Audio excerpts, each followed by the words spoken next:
میرے بھائی ایک بات یاد رکھیے گا، میں حدیث پاک کا مفہوم عرض کر رہا ہوں، یہ ترمذی شریف کی روایت ہے، غالباً حضرت ابو ہریرہ رضی اللہ تعالیٰ عنہ اس کے راوی ہیں۔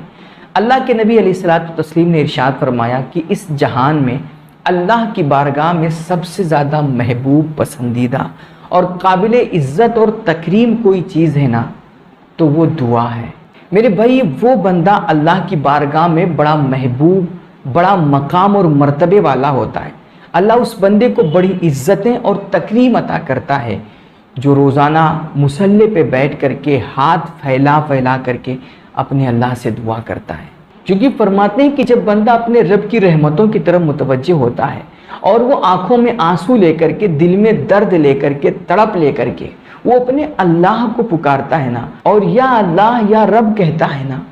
اس وقت اللہ اپنے اس بندے کے سب سے زیادہ قریب ہوا کرتا ہے۔ وَإِذَا سَأَلَكَ عَنِّي عِبَادِي فَإِنِّي قَرِيبٌ أُجِيبُ دَعْوَةَ الدَّاعِ إِذَا دَعَانِ۔ اللہ نے کیا فرمایا